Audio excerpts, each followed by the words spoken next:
going on? It's your boy Haize. Welcome to Chicago Bulls Central live stream, impromptu. We do this, man. This is what we do here. No, but seriously, I had gotten asked on Twitter if there was going to be a live stream tonight. I ain't have shit going on, so here we are, live streaming with the fam. You know what we do here with Chicago Bulls Central. It's all Bulls all the time. We're going to have fun tonight. I have no limit tonight, no time limit. So wherever we go, wherever the conversation goes, I'm staying up till midnight. Nas is dropping an album tonight, so I'll be up until then to definitely catch that as well. But leave your comments, everything. We're going to do things a little bit different today as well. I'm opening up the line. You guys can call in if you want to. That's why I have my headphones at the ready. I got the phone at the ready and connected, the business phone, the Chicago Bulls Central hotline. Everything's in. C-Red, definitely. This is gonna be fun. This is gonna be live. It's good times, right? I'm really ecstatic right now. The Bulls, everyone healthy except Derrick Jones Jr. and Alex Caruso, who we'll see what's going on with Derrick Jones Jr., but Alex Caruso's gone another week. But you know, the fact that we got everybody out of health and safety protocol, this is the first time we haven't had somebody in health and safety for Jesus, like 3 weeks, really. I think it's been about that long, about 3 weeks since we've had nobody in health and safety. That's crazy. Probably even longer than that. Being realistic about it. So it is what it is, man. But we're here tonight. We're here to talk Bulls. We're here to talk basketball. We're here to talk wherever the conversation goes. Anyone who's been in the live streams usually knows we start off with basketball. Sometimes we go to some other stuff. So we'll see what's going on with that. But I appreciate you guys showing up, especially because it was unexpected. I just scheduled this one probably like 2 hours before I'm going live. So it is what it is, man. But we're going to go ahead. I'm going to start going to the comments. First, because I like to start off my live streams with a piece of conversation, right? Something that it could be a jumping off point. So what I was asked, I'm going to pull up the text so I can read it exactly. This is from Key Isaac Epps, who's always in here. He's also the listener, watcher, whatever, who has said that the Bulls are going to win 58 games. But this is his. I'm going to read it right here off the rip. What's up, Haize? What is your stance on the COVID testing and how the NBA should address it? I think they should only test players that show symptoms. Otherwise, it's going to be a lot more postponements, but that's just my thoughts. Let me know your thoughts and keep up the great work. Merry Christmas and go Bulls. And you know what, Key Isaac Epps, you, and I can guarantee, and I can promise you, because I know it's been some news that came out since then that the NBA is basically thinking along those lines, but Key Isaac Epps got that to me before the news hit, so he was ahead of the curve on that one. But yeah, hearing that the NBA now, they're taking down the health and safety window from 10 days to 6 days, right, which is huge. But then also I read that they're thinking about no longer testing players that are asymptomatic or something like that, maybe lessening it and not doing it every day. So, you know, the NBA is adjusting, and they're trying to find things to adjust without postponing games, without, God forbid, postponing the season. You know, that is along the lines of that's proper thinking. I agree with that, especially, you know, a lot of these players aren't symptomatic. And then the fact that, you know, they aren't at high risk, that doesn't mean anything can happen, but these are players that are at the peak of their lives. And so they're not really at high risk. So because of that, hearing that they're going to take that window from 10 days down to 6 days, I think it's really, really big. I think that's important. I think that's going to change a lot, right? Especially when you hear like Bradley Beal just went in health and safety. So, you know, the NBA sees that they're losing money, and they also see how it's affecting the fans by games being postponed, and then when they do show up to games, not having all their superstars. So the NBA is adjusting, and I do think that that's along the lines of something that they should do. Oh, shit. Should drop something. Listen, this is why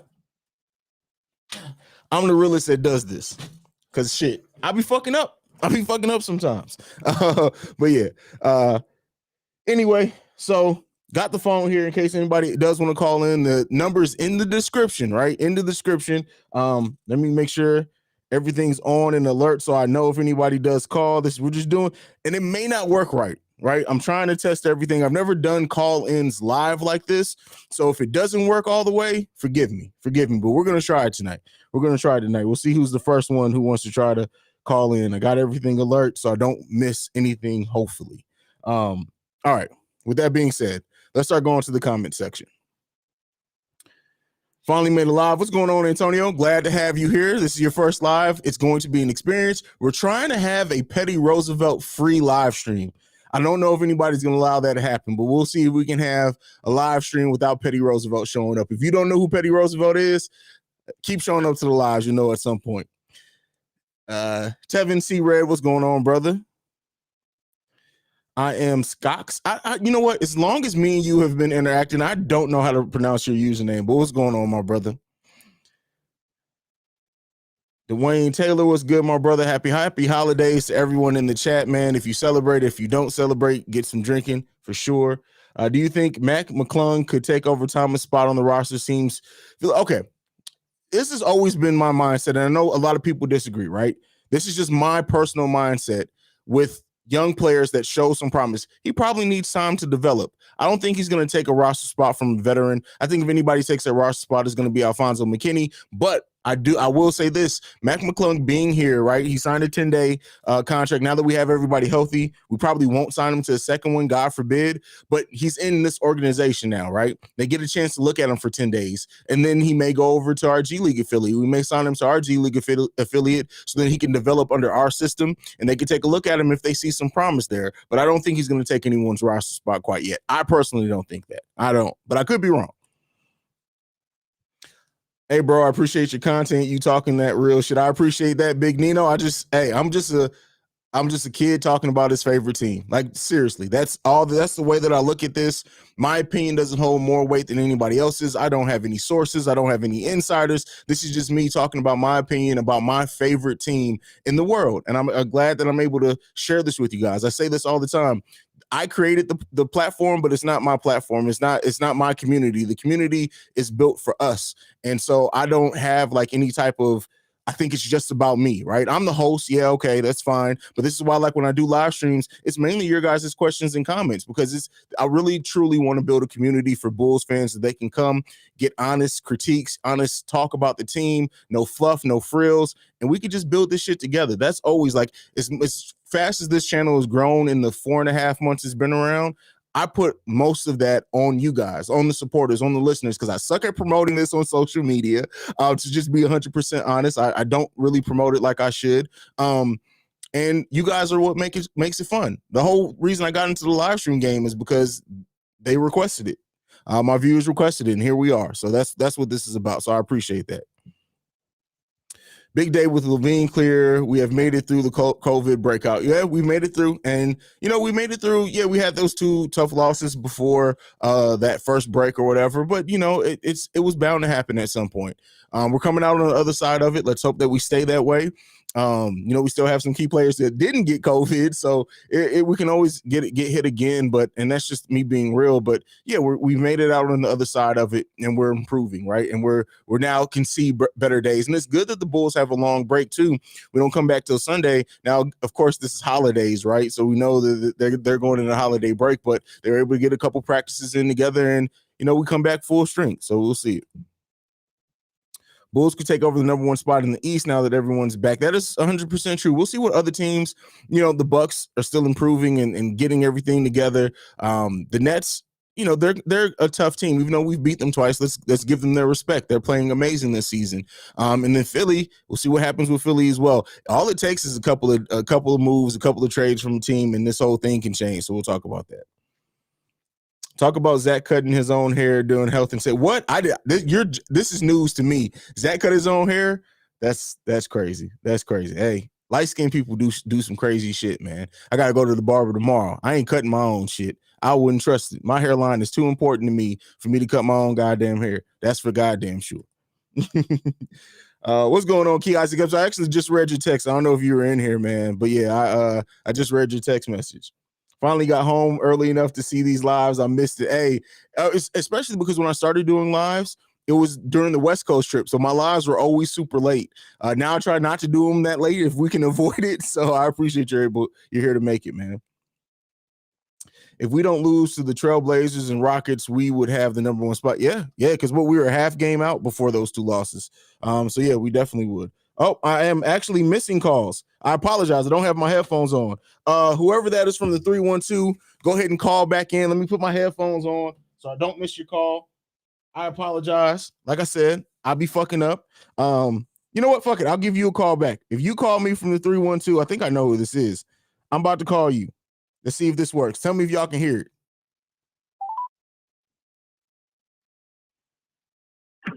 Sorry, I couldn't answer your call. Can y'all hear that? Let me know in the chat if you can hear it. So that's Shay. Shay, who's in here. My bad, bro. I missed your call, man. I apologize for that. Give me a call back if you get the chance, man. But yeah. All right, cool. Let's keep it moving. I keep my headphones on now. I don't like wearing headphones. I don't like things in my ears, but it is what it is. Shay, what's up, Haize? Merry Christmas, brother. I'm sorry I missed your call. I didn't have my headphones on. I was involved in the chat, having fun. I apologize for that. I always watch the lives on the replays, but first time being live. Well, good. I'm glad to have you here. Glad to have you here, brother. Glad to have you here. All right, where we are. Alfonso McKinney is the perfect fit. Oh, damn, I'm missing calls from all of. We got a call from the 773. I don't know. It's not ringing for a long time. I'm calling you back.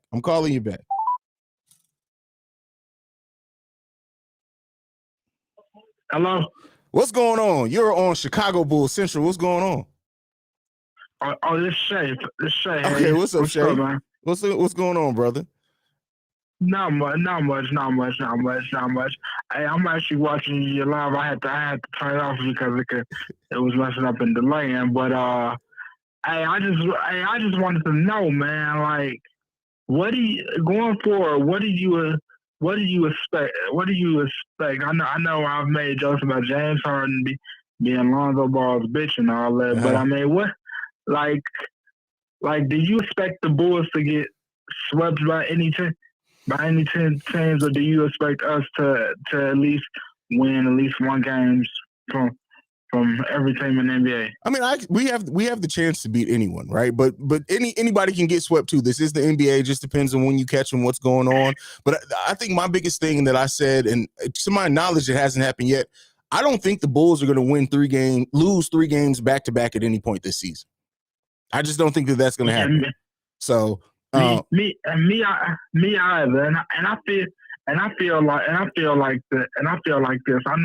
I know I've been saying, Harrison Barnes and Robert Covington, but here's the thing: I don't want no trade. All I just want is players from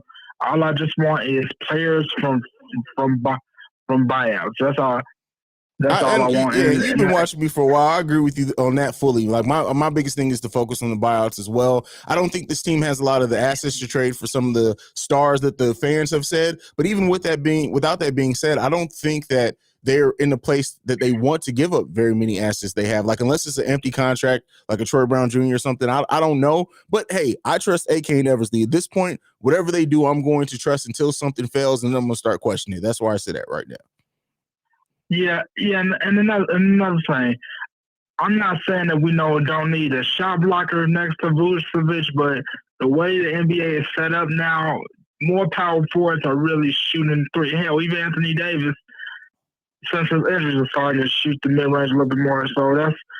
So I wouldn't necessarily say we need a shot blocker, but we do need a versatile defender, kind of like a player like. Even though I know we can't get him, a player like a Thaddeus Young in a way who can. That would be perfect for us right now.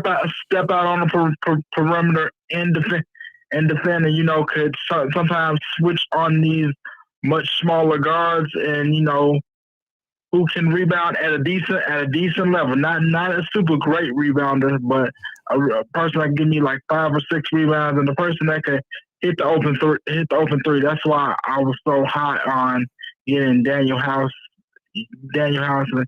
and who just signed a 10-day contract as well. Daniel House. I can't remember the team, but I just read that before I came down here to set up this for recording, and he just signed somewhere. So Daniel House is off the board. Shay, before you go, I'm going to ask you this one. I want you to get it in right now. Prediction: Bulls' final record for the season. What are you predicting? Somewhere in the 50s, man. Somewhere in the 50s. Somewhere in the 50s? All right, fair enough. Shay, thank you so much for calling in. Thank you for your continued support, my brother. I'll see you in the chat. Always, man. All right. Always. See you. All right. I feel good that I got that first one like done, because I was nervous if this call thing was going to work. Let me know. Did it sound okay? You guys heard him okay and everything like that? Let me know. It's my first time doing that. I'm nervous as shit about taking live calls. So well, let me go back to the comment. Alfonso McKinney is the perfect fit. I mean, he's definitely looking that way, right? And even I think people focus so much on his scoring in that game. To me, what makes him the perfect fit isn't just the scoring. It's him being a veteran and being a smart basketball player. When you looked at how he rotated on defense, playing hard on defense, he wasn't caught out of position at any point on offense either. Those are the things that make him a perfect fit for me. And he's not reluctant to shoot either. The scoring is a byproduct of those other things. So yeah, I mean, we'll see. We have him for a little while longer. He'll still play in the next couple of games. Well, we'll see, because we got our full roster back basically. But we'll see. I wouldn't mind Alfonso McKinney being here for a while. That's for sure. Let's see what we got. What's the biggest issue for the Bulls? Is it our size or closing out game? To me right now, it's the time where they give up big leads. That's the biggest concern for me, because in the playoffs, right? When the team goes into the playoffs, those other teams are going to be able to take advantage of that. And you don't want the cold third quarters and stuff like that is concerning me. Our lack of size, I think we've overcome it as best as we can, right? I think we've overcome a lack of size probably better than what most teams in the NBA could do. I'm not saying that we don't still need that size, but the thing that scares me the most is that in the zone, them not knowing what to do with the zone. We haven't seen the zone really thrown at them lately, but when they were throwing the zone at us, those type of things scared me a lot, to be honest with you. All right, super chat. Thank you for that. Keep on the great work. Love the channel. I appreciate that. Hoven Santana. Let me know if I mispronounced your name. I hope I didn't. Thank you so much for the support, bro. And I'm glad you're liking the content, man. We got Cap in the building. What's up, y'all? I hope everyone is doing well this holiday season. You too, you and your family for sure as well. I missed something. It looked like gang. What am I missing? What looks like gang? What did I miss? Who's gang? Let me know. Been watching for a minute. Keep up the good work. Thank you for that, Jack Boy. Thank you for that. All right, a lot of people saying they hear it. Good there. I'm glad everybody heard him well. What's up, doggy? I'm at work, or else I would call. It's loud over here in the restaurant. You work in bro? I used to run a restaurant, so I already know that environment gets hectic, especially around holiday time, because people be lazy as shit and not wanting to not wanting to cook around the time of the holidays, man. That's for sure. Yo, Telvin, that's new. I never heard that one. I clearly missed. Oh, Tevin. Oh shit. I completely you know what? I hate when people mispronounce my name. I apologize, my brother, that I added a whole entire letter to your name. I apologize for that. What's up, Chicago Bulls fans? Let's get this next W. You know, Leonard, I mess with all the time with all his goddamn periods, and he be driving my ass crazy, especially when it's a late game and I'm tired. Heat and 76ers are only competition. I know we haven't beat the Heat, but the Heat don't put any fear in my heart either, to be honest with you. They just don't. Now, that's not to say that they can't beat us. I'm not saying that at all. I'm not even saying we should necessarily be favored over them. I'm just saying they don't put any fear in my heart. They don't put any fear in my heart at all.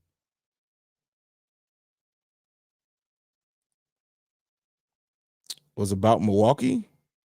What about Milwaukee? Milwaukee? Here's the thing. I don't fear Milwaukee.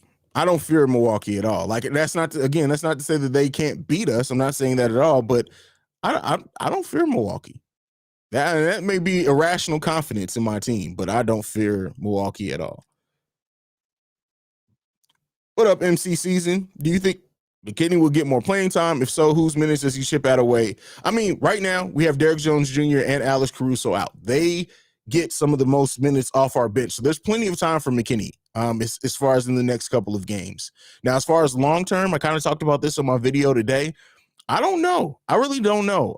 Billy Donovan, I think, has shown that he's going to go with the hot hand. But if you look at full roster, everyone healthy, Derrick Jones Jr., Alex Caruso are getting their minutes, right? We know that they're getting their minutes.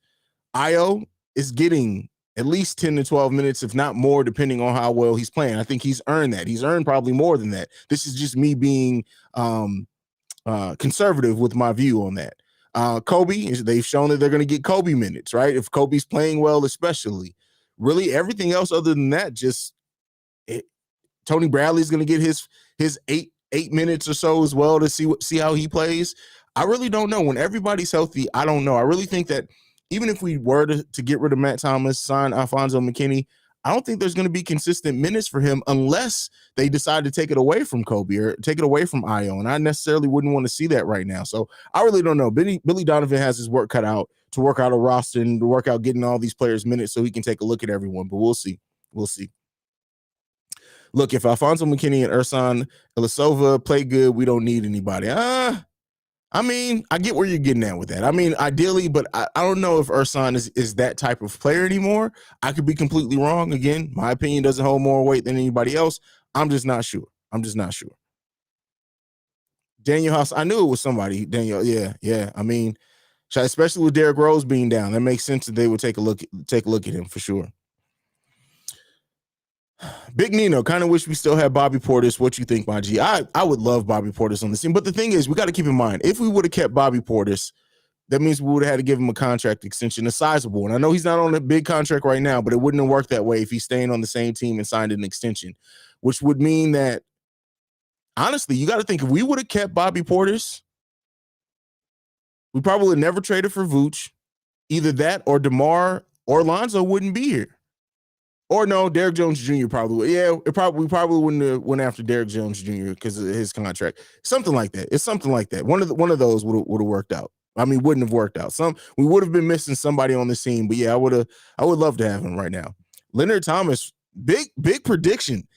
60 and 22. Leonard Thomas is predicting the Bulls win 60. I'm telling you, if the Bulls win 60 games, Zach LaVine is absolutely getting on a first all NBA team, and DeMar probably as well. So yeah.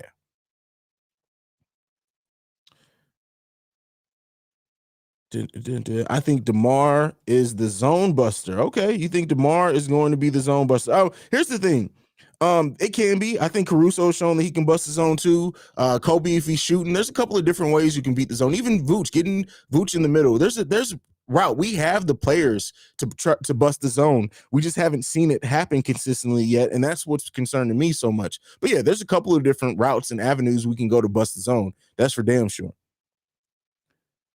Torian Whitfield, every evening, C-Red Nation, great show, great content. I appreciate that, bro. I appreciate that. We still have our first round pick for the next draft. What's the main position target? Honestly, I think with where the Bulls will be drafting, it's just going to be best available. That's really what I think. I think it's going to be seeing who AK and Eversley are going to draft whoever they think has the highest potential, and then that way they can add to this team as things go on. That's what in my opinion, I think is going to happen. That's what I think is going to happen. I don't know if they necessarily are going to be looking for anything else, but that could be my opinion. I think I missed a call again. We're going to call them back. Let's see if they answer. This is from the 312, so we'll see who this is. Sorry, I couldn't answer your call. My voice. I keep missing it, man. I apologize. Like, I don't know if this thing's not ringing for me or what, or I'm just happen to be missing it every single time. We'll see. I'm watching it. I'm trying to watch everything and monitor everything. God forgive me. I'm working this out. I don't know why it's not. You know what? Is my phone not on ring? That would be why, dumbass. I'm such an idiot sometimes. Okay. It is now on ring. I shouldn't miss anything if I get a call again now. Lord knows I'll be tripping. I'm so nervous about this call-in shit. I didn't work myself into a tizzy. We play them January 21st, so I can't wait to see how we play against them. Is that the Bucks? I lost.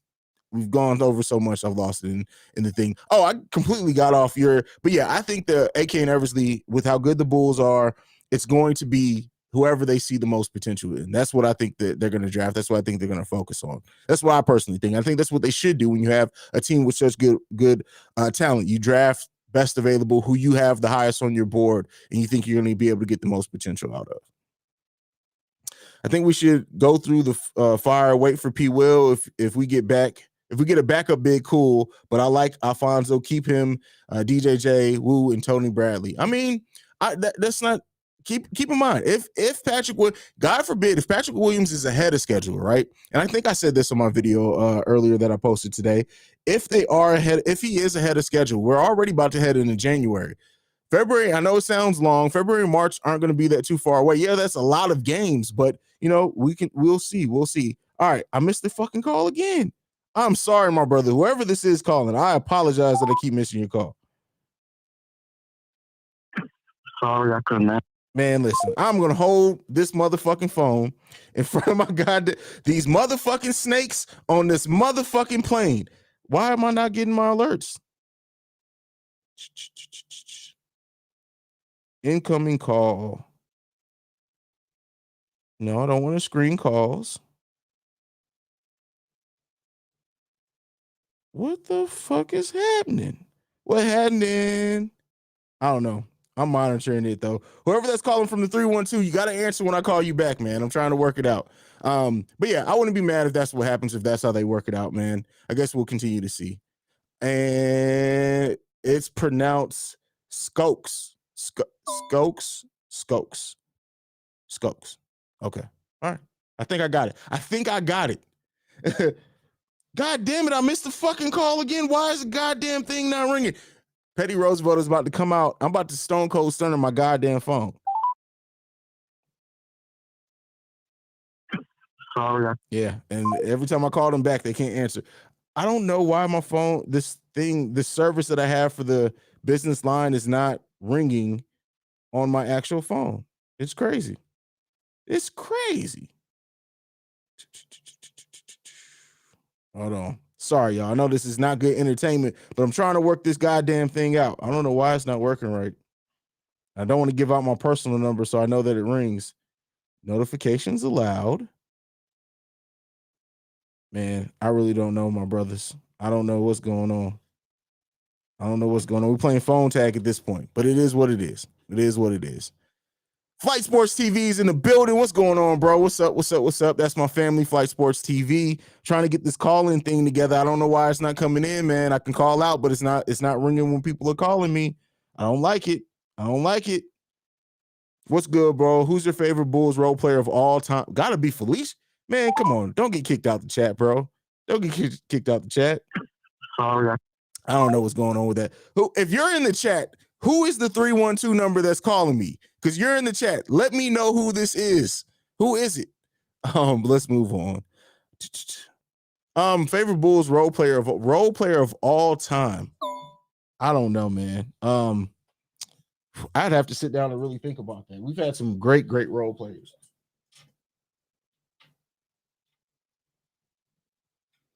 Honestly, Kirk Heinrich is definitely up there for me. Definitely. Miami's depth is my worry, but rotation shortened in the playoffs. Exactly. They definitely shortened in the playoffs. Amazing team defense would be the only way to beat the Bucks. I completely agree with that. And we've shown that we can be up there. That's for damn sure.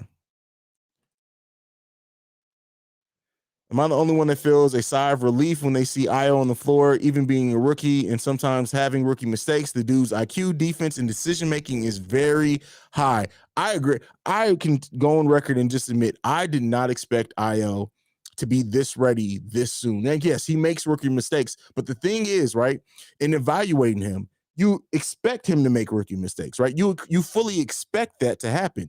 But the difference is that he's making plays and having these great IQ moments that you don't necessarily expect from rookies. So bringing all that together, it's crazy. It's crazy. Like Io's potential is just, I've said it before, is that Io's potential to me right now is just as high as any lottery pick from this past draft, outside of maybe the top three. But his potential is right up there, and we're seeing it. I can see our Bulls going 63-19 record if we listen. You guys are super confident, and I love it. Key Isaac Gap, is that you calling? Why can't you answer when I call you back, bro? Is that you calling? I'm trying to figure it out, man. I keep trying to. I don't know what's going on and why I'm not getting. I keep trying to call out, but it goes straight to the voicemail. If that's you, Key Isaac Epps, let me know. I fuck with the new comment pop-up, bro. Hey, I'm using a completely different server. So I was using Stream Duck, right? Is that what it's called?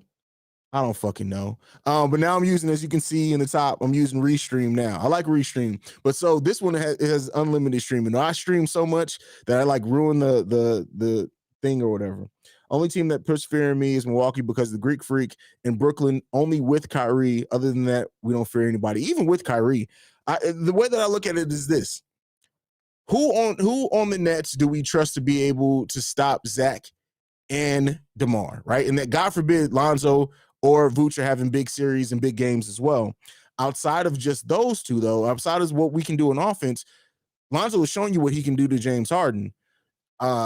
Caruso, and even if you move Lonzo to Kyrie, I'm not saying he can stop him. He can frustrate him. And I think Zach has shown himself to be an improved enough defender to guard James Harden as well. And then we still bring in Caruso and Io up to keep the pressure on those two throughout the whole series. Come on, man. Come on, man.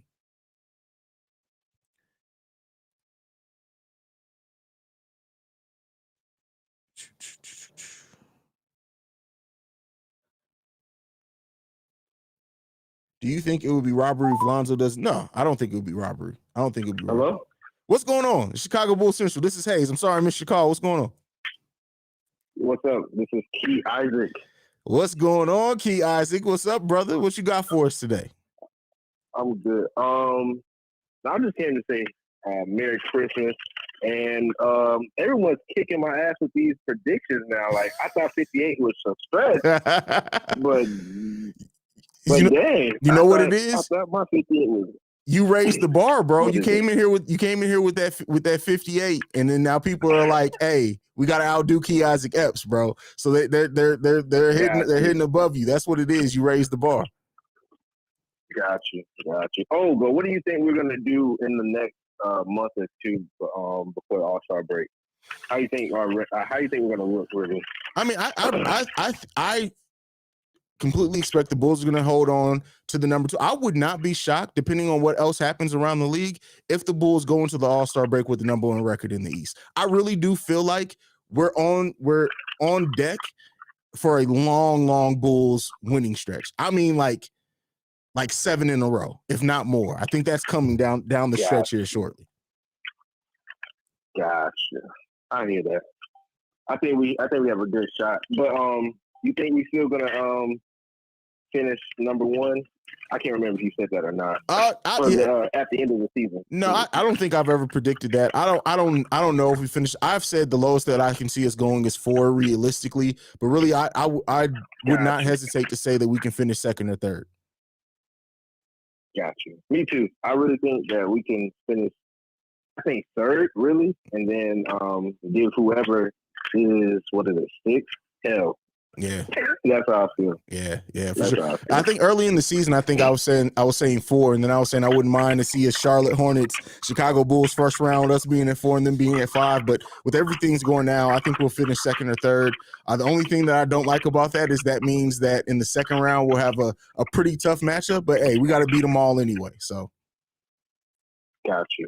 And the prediction did not change, by the way. Yeah, 58 wins. We got you, bro. You already know. Wins. You know my phrase, from your mouth to God's ears, man. I hear that. All right, you take care. All right, you too, kid. Wrapping these gifts. All right, bro. Horrible at this. All right, peace. All right, once I figure out why this motherfucker ain't ringing, we'll be in there. We'll be good money. That's the biggest thing that's holding us up right now is it's not ringing, but everything else is set up fine. So I'm good with that. I'm definitely good with that. Here we go. We trade. I don't do a lot of the trade thing, but we're having fun. I'm a little loose. I may have been drinking a little bit before I started this live stream, so it is what it is there. But let's go into it. If we trade for Jeremy Grant, how far? I don't think that much far because of the pieces.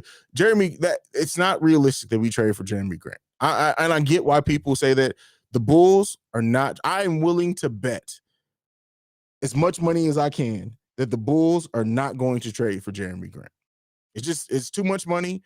Too many. They can get so much more from other teams than what we can offer. I don't think we trade for Jeremy Grant at all.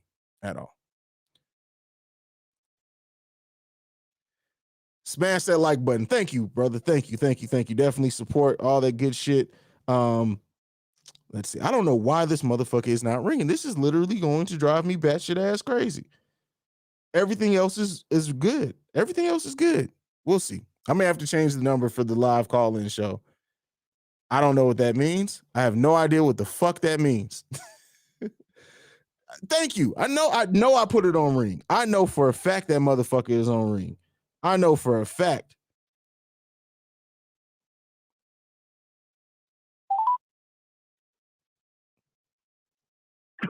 Sorry, I couldn't answer your call. I have no idea who that is, man. They just, like you said, they're going to have to leave a voicemail. All right. We should have signed Boogie Cousins. Bucks got him, and we will be a problem. The Bulls meet the Bucks. I don't know if I trust Boogie to stay healthy that long. And no, I don't think the Bulls should have signed Boogie Cousins, to be honest with you. I think in what you look at what the Bulls need and are looking for, I don't know if necessarily that's it. I just don't know. Bro, just gotta leave a long, detailed voice message. Yeah, I don't know what's going on. Ricky Fontaine is in the building, ladies and gentlemen. On staff, the executive producer is in the building. What's going on? Leonard Thomas, who is the best player to trade Kobe White for? Come on, man. You've been here long enough. You know I don't do that shit. I don't do the trade speculations. Inside the Chicago Bulls I'm sure they got about 15 videos for you on who the Bulls should trade for. I guarantee you. Guarantee it. Why is this motherfucker not ringing, man? I don't know what I'm see this. I set up this text and voicemail line, and specifically it was supposed to be for the calls to go directly to voicemail. And I changed that.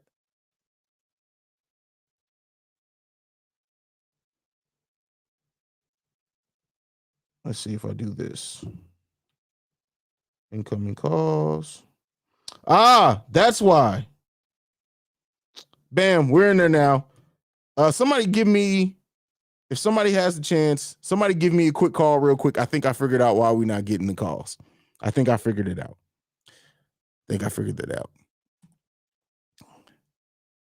Listen. Listen, Vincent too trying to call. Listen, he knows better. He wouldn't do that to himself. He would not do that to himself. I think something is wrong with live. It's blurry, or maybe it's my phone. Is it blurry for anyone else?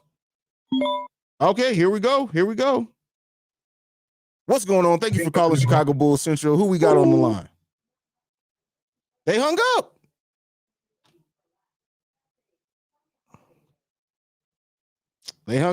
I answered that time. So I can't be to blame for that one. I'm not being held accountable for that one. So booyah. I answered that one. It even shows that I answered it. So I don't know what happened there. I think somebody's just trying to fuck with me. I think that's what it is at this point. All right, here we go. Thank you for calling Chicago Bulls Central. Who we got on the line? How you doing, bro? I the one been trying to call through, bro. What's going on? What's your name? My name, they call me 8 Live. All right, what's going on, bro? What's your Bulls take? What you got for us today? All right, man, I've been trying to get in contact with you for a minute. All right, look, first of all, bro, man, I'm so glad. Right before I think, well, I don't know if I was on live at the right time or not, but I just heard somebody asking you something about trading Kobe White. All right, here go my thing about the Kobe White. Anybody that I hear saying that they want Kobe White traded, I know they're really not a true Bulls fan. Because anybody that's been a true Bulls fan for the last 2 or 3 years know that Kobe White has been our second best player. Why would you want to trade somebody that have the potential to be a second best player? Now, how I know he's not getting traded, first of all, that's Maurice Cheeks' little buddy. Maurice Cheeks has taught him a lot. He haven't had a chance to produce everything that Maurice Cheeks has taught him because the man shoulder been messed up, plus the COVID situation. Mm-hmm. Give Kobe about 5 or 6 games. All the true Bulls fans who have watched him for the last 2-3 years do way better than Lauri Markkanen, which they was about to give Lauri Markkanen $9 million just for another year. And Kobe did better than Lauri Markkanen each and every year. So what makes you think that they're going to just give up on Kobe like that? They're not going to do it. And that's why Donovan played him, even though Ayo was producing well, because he used to be a college coach. He knows that every time Ayo get on that court, he's going to perform whether Kobe is performing or not. But he know how important it is to get Kobe back to that spot where he was last year. Like how you say, I always hear you say, hey, look, the only thing Kobe just probably wasn't good with his playmaking decisions. But when it came to Kobe getting hot, come on, you're going to need somebody like him in the playoffs, especially with all this COVID stuff going on. And you've seen how Phoenix and Milwaukee actually won the championship. Anything can happen by the time that, the playoffs come. So when I'm hearing people say that they want Kobe traded, it puts me in the guard packs type of thinking. Like, why do we want to keep building these players up and letting them go? If you look at this North Carolina highlight, when you put your faith in him, he could get down. He probably is not a prototypical point guard, but he is a firecracker, man. You seen the dunks he did on LeBron. Like, stop saying, like, we have to support him, bro, especially through this time. And that's Zach LaVine and them little buddy. You think when he didn't get traded, when DeMar and them came over, that Zach was saying, man, when Kobe come back, he's going to be decent. When Kobe come back, he's going to be decent. Zach didn't want to see him do good, too. So that's my take on that, bro. Sorry, I was a little long-winded. Oh no, you good, you good. So let me say here. Now I want to be clear. Now you said Kobe has the potential to be a second best player. Or are you saying that he was the second best player in our team before now? Yeah, I'm saying let's just be real. I'm a real Bulls fan, so I watched all our ass kickings last year when we had Boylan and all that. Mm-hmm. We used to depend on Kobe second from Zach. He always wanted Larry Markin to do good, but he never reached that potential. But besides that, Kobe was one of our best players.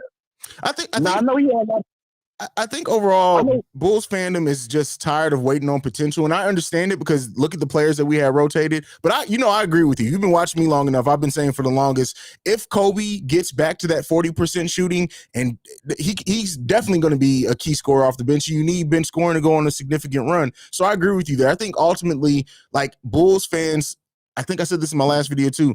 This is the closest that for a while that they've been to tasting and feeling us being a contender. So of course, in their mind, they want to do whatever move they can to make us a contender as fast as possible in their mind. I don't think it's necessarily not believing in Kobe. I think Bulls fans are just tired of waiting on potential. But I agree with you on most of what you said about Kobe. Kobe has the potential to absolutely be a firecracker off the bench, and we see it. When Kobe gets hot, the thing is that now Kobe is playing a position that's more natural to him, especially once Caruso's back. Kobe shouldn't have to do much ball handling. Pairing that with how improved he's been on defense so far and look like, and then even the last game, he made some passes that I was like, okay, Kobe, we didn't see this from you in a while. So I agree. I don't necessarily, I wouldn't be looking to trade Kobe right now. I have a whole video, right? One of the first videos that my viewers almost turned on me with is I had a video at the height of people saying we should trade Kobe. It was titled "The Bulls would be crazy to trade Kobe White right now." So I feel where you're coming from. Yeah, you had the right answer when you said it. And I understand the fans. We're not used to having good GMs. So we kind of fans like, oh, we should do this work. No, man.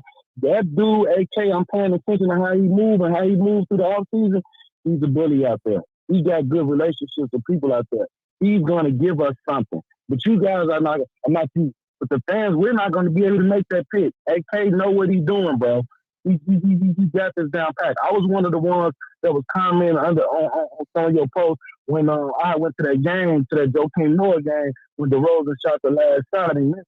And at that point, I was like, man, I was the one typing like, hey, we're going to have to live and die with DeMar DeRozan shot. Let me tell you something. Like I said, I'm a true Bulls fan.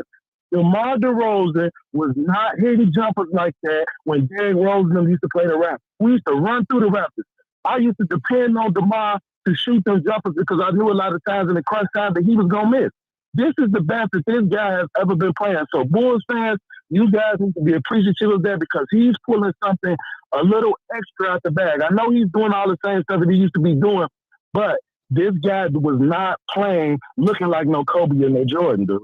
And that's what he looked like a lot of these times in these games after the New York game. Since that New York game, the man, because I was one of the ones, I left the game thinking, hey, man, Zach should have took that last shot.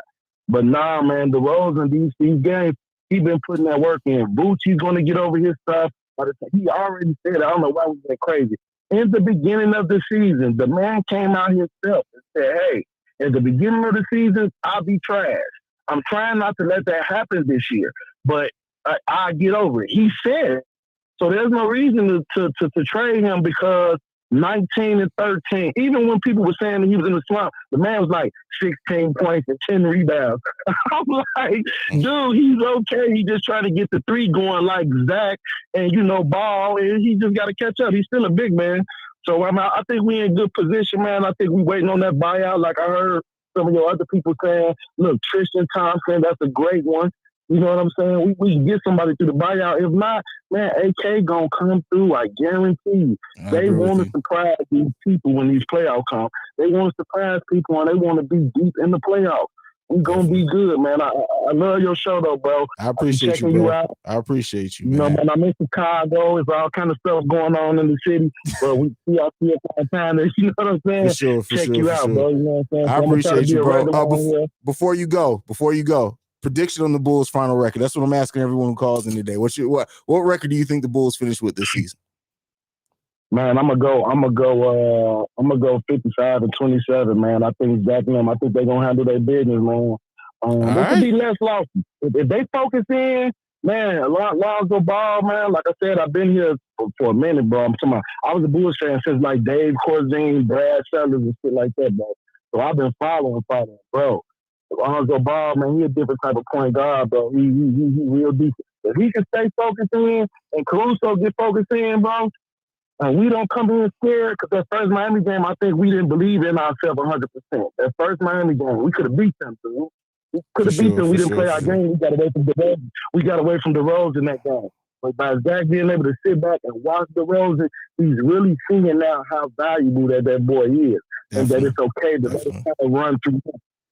Definitely. Well, thank you, bro, for calling in, man. I appreciate you, especially through all the frustration on me figuring out what was going on. But we locked in now. Appreciate you for calling, bro.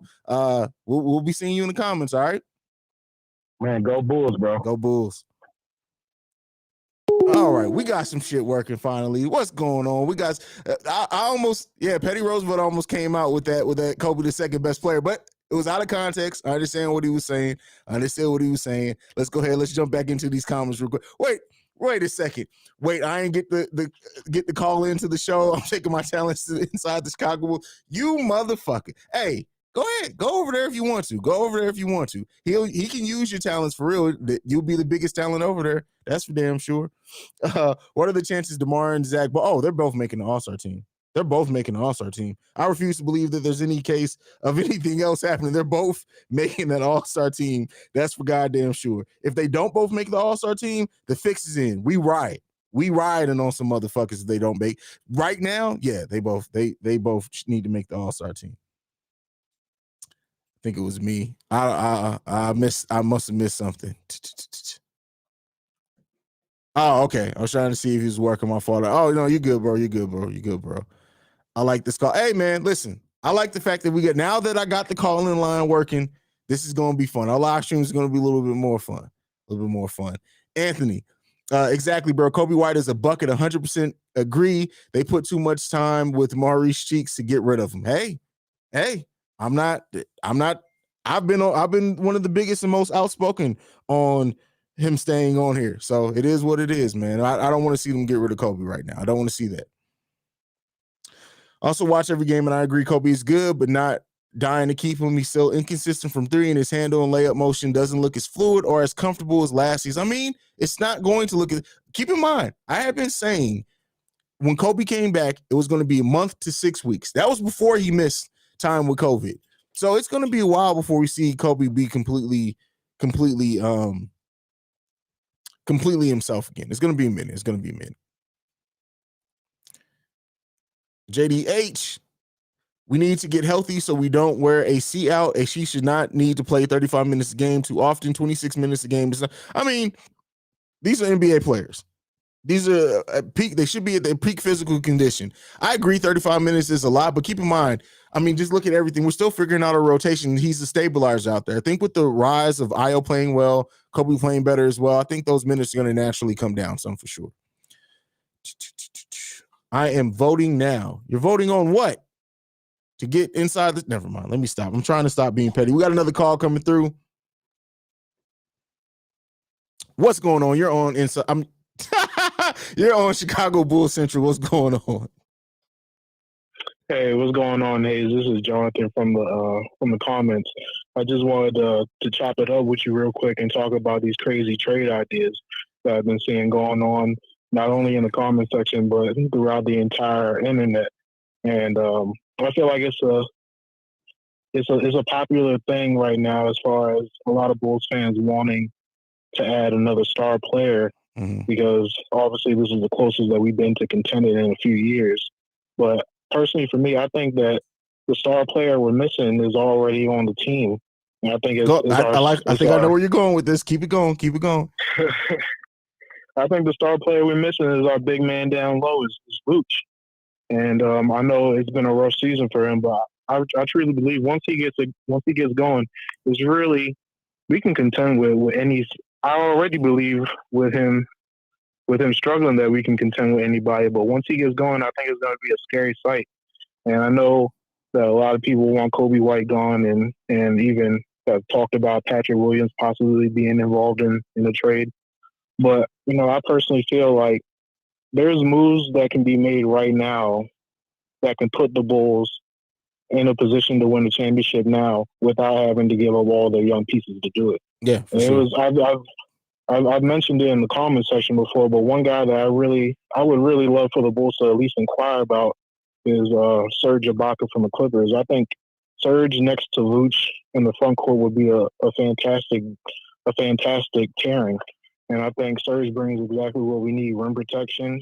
He can stretch the floor because he can shoot, and then he can also rebound. And I think that's really the piece that we're missing. I don't think we need to go out and make these crazy trade blockbusters for Sabonis or Miles Turner or even Jeremy Grant. I think getting a guy like Serge Ibaka, and then it's also a couple of other names here and there. Marvin Bagley.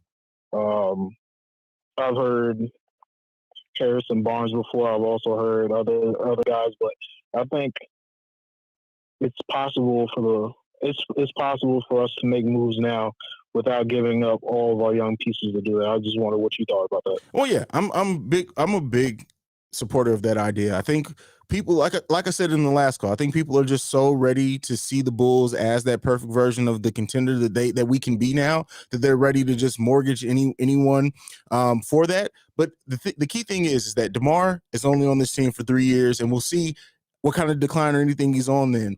I truly have believed that the signing of DeMar on that 3-year deal was basically giving Pat Williams and saying, all right, we got 3 years to develop your offense. In that meantime, we're going to work. We need you to work hard in the gym, but out there during games, we need you to be not hesitant to take open shots, but we need you to defend, play hard defense, give everything you got, and we're going to develop you over these 3 years. And you want to see, as DeMar goes down, you want to see Pat Williams increase, and you want that to overlap some. So yeah, you don't need to mortgage your future for what the Bulls need right now, because I really do think a lot of the talk and conversation about what the Bulls are missing, I don't think that conversation would be as hard right now or as loud if Patrick Williams didn't go down. He was getting more aggressive. We saw that before. He was getting there, but he was working himself back from injury. I think that a lot of this talk would be lessened if Patrick Williams didn't go down with injury. But I don't see the Bulls going after another star in trade market or anything for a few different reasons, financial reasons, not mortgaging up their futures and their young players, and just not having assets. We don't have a lot of tradable assets right now. So because of that, I agree with you. I think it's going to be buyout market more than anything. And I think the Bulls will be one of the top destinations for any power forward who's bought out and wants to try to contend. Yeah, I completely agree with you. And I think that's really the unfortunate part about Patrick's injury, is that it finally in that Knicks game that he was really starting to turn the corner and starting to understand how he's going to be able to get his scoring in with this new team, and also because it was a dirty play by Mitchell Robinson. But I feel like the Bulls are in a very similar situation that Milwaukee was in last year. I think we've already identified what our core pieces are going to be. Milwaukee had Giannis, Middleton, and Drew Holiday. I think for us, we already know who our stars are. We got Vooch, we got Zach, and then we got DeMar.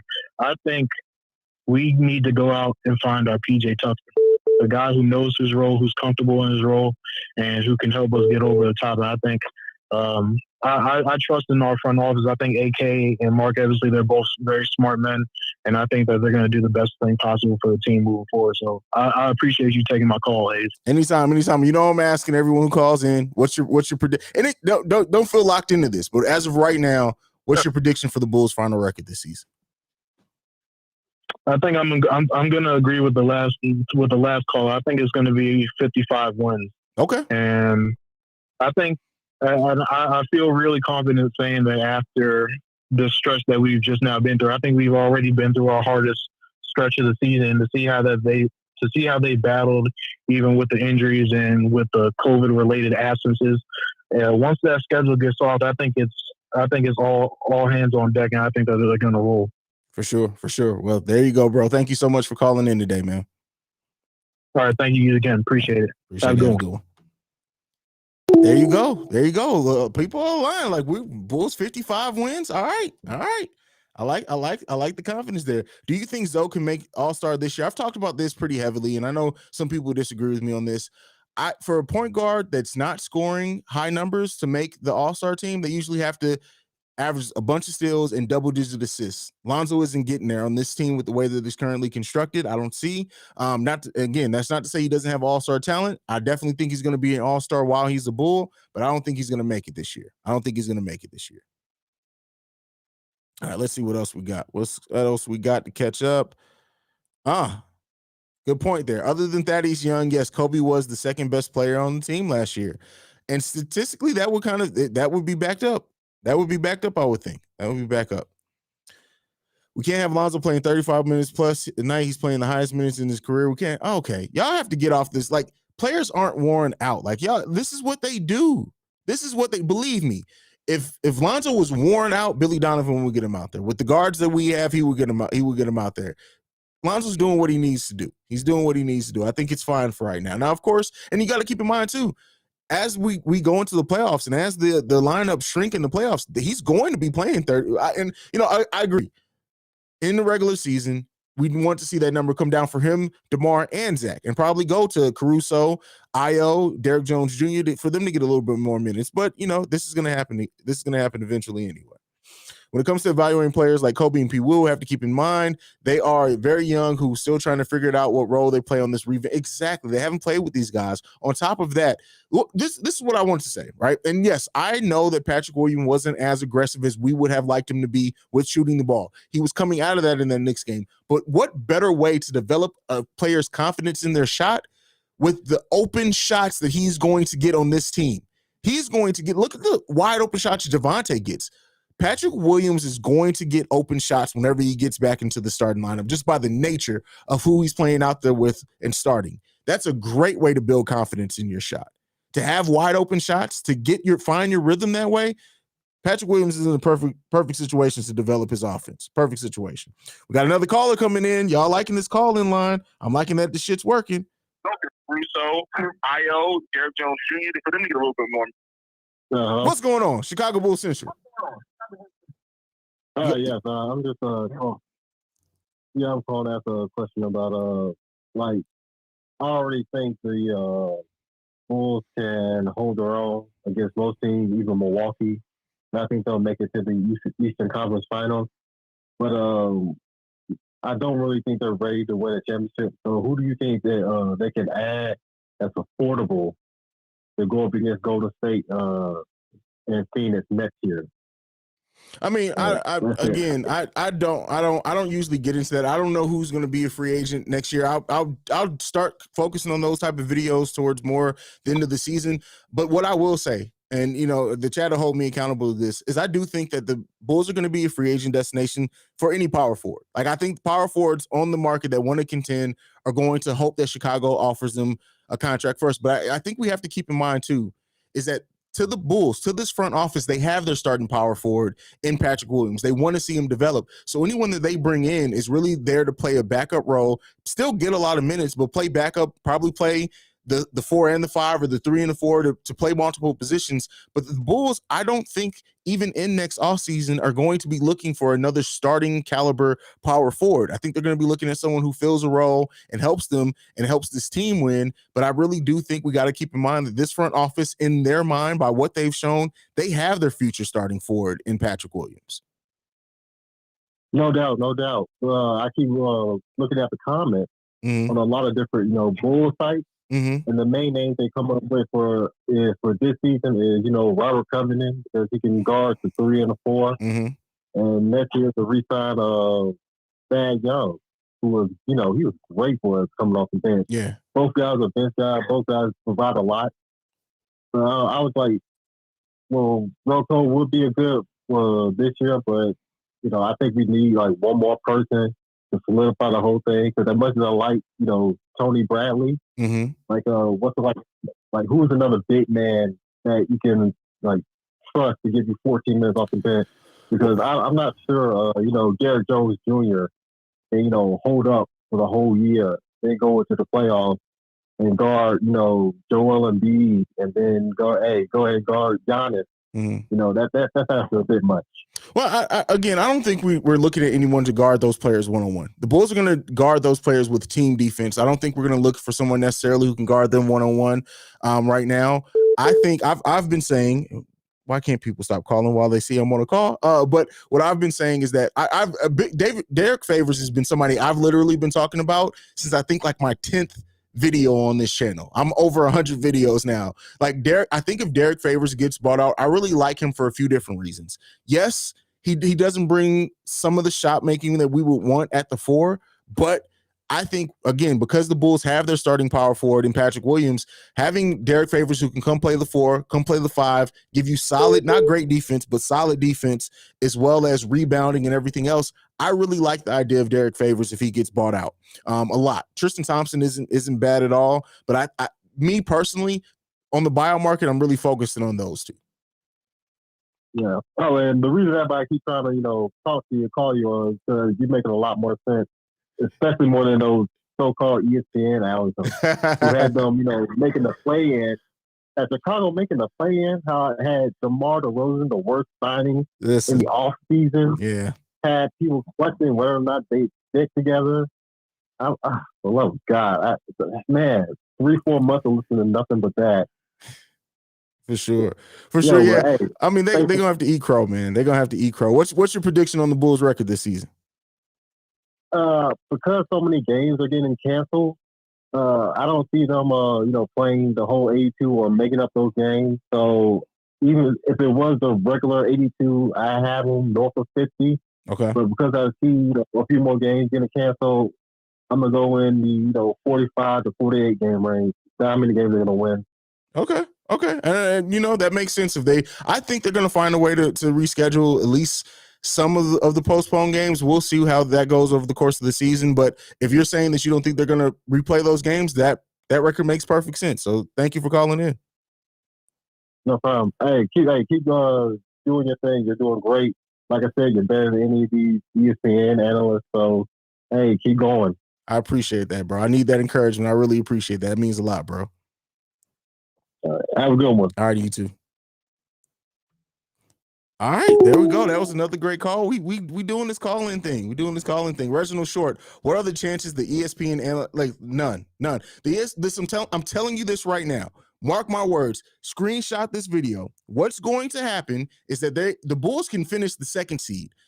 All the narratives going to be in the playoffs is the Bulls aren't legit. They're going to get bounced. And then God forbid we get bounced in the first or second round. All they're going to say at that point is, see, they weren't legit. It's going to be a long time before it's not going to be until next season where the analysts start saying, okay, no, we were wrong. The Bulls are legit. It's going to be quite a while before that happens. Quite a while. Don't forget P. Will. He's a solid defender. Yeah, I think we just talked about and probably would have improved his offense if he didn't get injured. Absolutely. I completely agree with you there. All right, what we got going? Hellfire with ESPN inside Chicago. I'm leaving y'all alone, man. Y'all crazy. Wonder how we'll match up against the Suns. That is going to be an interesting game. That is really going to be a measuring stick game, right? To see how we measure up against the Suns. We already lost the first test against the Warriors. Can't wait to play them again. But how we match up against the Suns is going to be very important. Very, very important. Very important.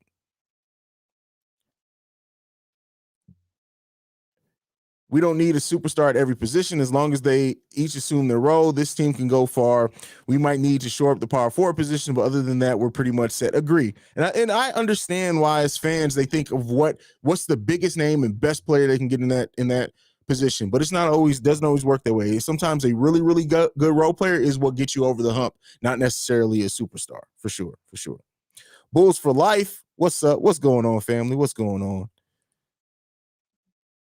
I think the Chicago Bulls are going to surprise everyone after the All-Star break with their elite level play. We are building chemistry amongst the role players. I'm telling you right now, keep in mind, we have a rookie who's playing heavy minutes, right? In IO. We have a young player in Kobe still trying to find his role. We have the stabilizer in Alex Caruso when he gets back healthy. But this team has played less than 30 games together. 13 of these players, now more if you count the 10-day contracts, weren't on this team last season. It takes time to build that chemistry. What would you rather trade, our piece to get a backup power forward or Acme decide to find a back? I've been saying that buyout market is where I focus. You see Otto Porter playing the 4 and playing deep. Listen, he knows what team, because listen, they'll sit his ass and cut his ass real quick. Otto Porter was lazy when he was here. Now keep in mind, when we first got him, he was fucking amazing. And I think he even started the next season off looking pretty good. But, it happens. Sometimes you got to get on another team. It happens. I'm not going to sit there and waste any time on it wishing he was here. But he's solid, right? He's a solid piece or role player, but he's not making anything. He's not making or breaking any team. Let's see what else we got. I love this Bulls team, but we're not ready to take on a team like the Suns or Warriors. If we did make it to the finals, next season will be our year. Hey, I mean, weirder things have happened. I get what you're saying, and I completely understand that. We got completely outclassed by the Warriors. We'll see how we measure up to the Suns. But keep in mind, this version that we're seeing of this team is not the final version even this season. It's not the final version of this team, especially if we get Patrick Williams back. So we'll see where we stand up as we continue to build chemistry and get better as a team. We'll see.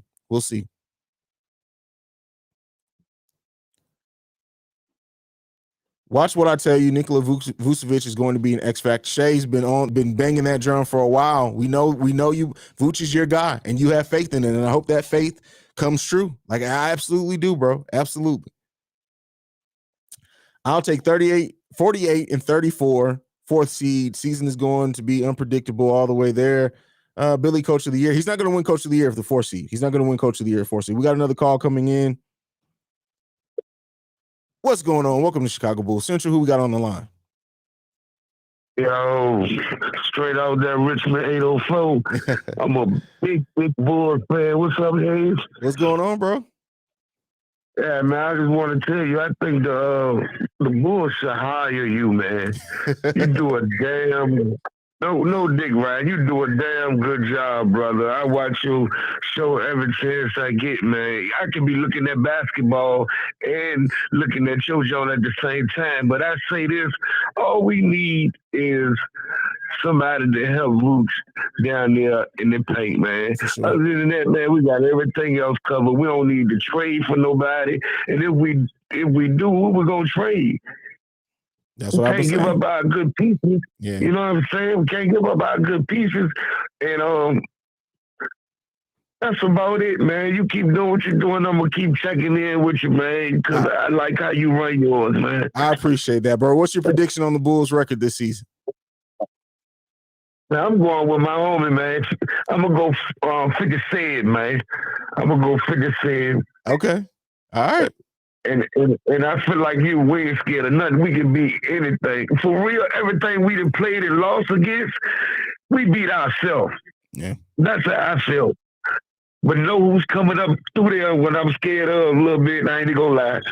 Cleveland is just balling on the low, man. You gotta watch them boys, man. Cleveland is balling. You're right. That's probably going to be the biggest surprise of the season overall. If they keep playing this way for the full season, and get it.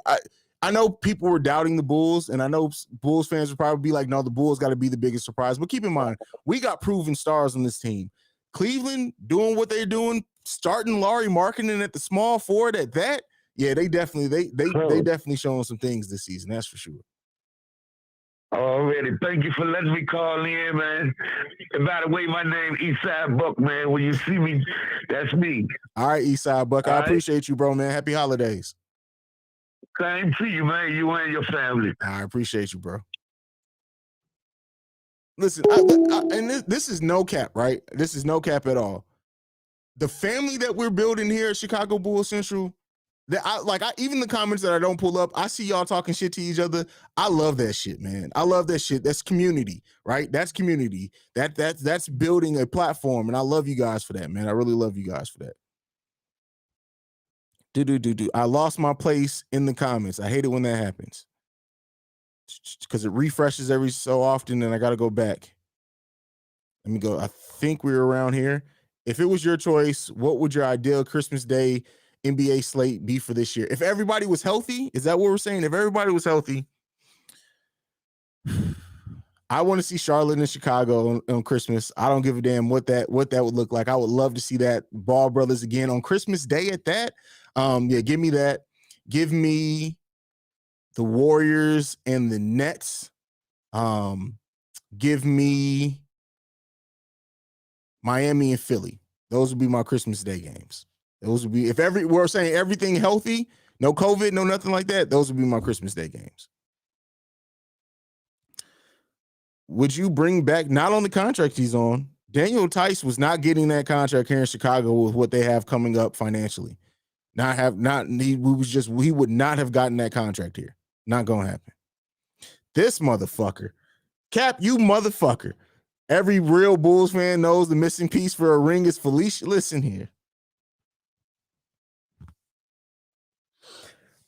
I really hope that when Denzel Valentine goes to hell where he rightfully deserves to be, that Felicio is right there with him.